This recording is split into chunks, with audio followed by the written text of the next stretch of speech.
আসসালামু আলাইকুম। আমরা অনেক ইয়াং কাপল পেয়ে থাকি যারা ইনফার্টিলিটির সমস্যা নিয়ে প্রেজেন্ট করে। সাধারণত সামাজিকভাবে ইনফার্টিলিটি বলতে আমরা ফিমেল ইনফার্টিলিটি বা মহিলা বার্ধক্যই বোঝাই।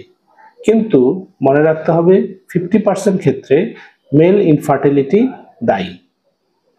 বাচ্চা না হওয়ার জন্য যে মেল ইনফার্টিলিটি দায়ী এটা সামাজিকভাবে আমরা সহজেই গ্রহণ করতে পারি না। কিন্তু বিজ্ঞানের উন্নতির সাথে সাথে মেল ইনফার্টিলিটির যেমন ডায়াগনোসিস সহজ হয়েছে, তেমনি এর চিকিৎসাও অনেক সহজ হয়েছে। মেল ইনফার্টিলিটি বলতে আমরা কি বুঝি? মেল ইনফার্টিলিটি বলতে আমরা বুঝি যদি সিমেনে স্পার্ম বা শুক্রাণু না থাকে অথবা কম থাকে অথবা অ্যাবনর্মাল শুক্রাণু থাকে। এগুলোকে আমরা সাধারণত অ্যাজোস্পার্মিয়া, অলিগোস্পার্মিয়া, অ্যাস্থেনোজোস্পার্মিয়া এবং অনেক ক্ষেত্রে মিক্সড ভ্যারাইটি যেমন অলিগো অ্যাস্থেনোজোস্পার্মিয়া হিসাবে ডায়াগনোসিস করি। শুক্রাণু যদি কম থাকে অথবা না থাকে তাহলে আপনি ফিমেল পার্টনারের যতই চিকিৎসা করেন না কেন কখনোই বাচ্চা হওয়া সম্ভব না।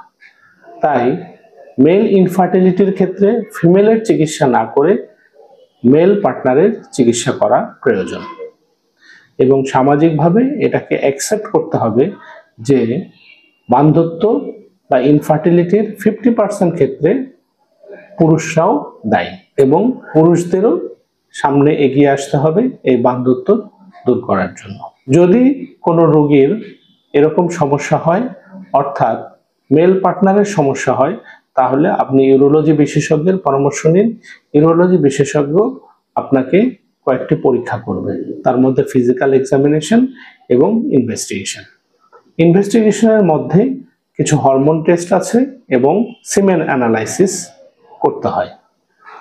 সিমেন অ্যানালাইসিস এবং হরমোন টেস্টের মাধ্যমেই আমরা এটা বুঝতে পারি যে তার হরমোনাল কারণে নাকি টেস্টিকুলার কজের কারণে তার ইনফার্টিলিটির সমস্যা হচ্ছে। যদি হরমোনাল কারণে হয় তাহলে সাধারণত হরমোন রিপ্লেসমেন্ট করলেই অনেকটা ঠিক হয়ে যায়, কিন্তু টেস্টিকুলার কজের কারণে যদি হয় তাহলে আমরা এটা ডায়াগনোসিস করতে পারি যে এটা পাথওয়েতে সমস্যা নাকি টেস্টিকুলার যে প্রোডাকশন শুক্রাণুর সেটাতেই সমস্যা এবং সেটি নির্ধারণের মাধ্যমে এটার চিকিৎসা করা প্রয়োজন। তাই মেল ইনফার্টিলিটি কিংবা পুরুষের কারণে যদি বার্ধক্য হয়ে থাকে তাহলে আপনাকে পুরুষ বা মেল পার্টনারেরই চিকিৎসার প্রয়োজন এবং অনেক ক্ষেত্রেই দেখা যায় যে চিকিৎসার মাধ্যমে আমরা এটা ওভারকাম করতে পারি।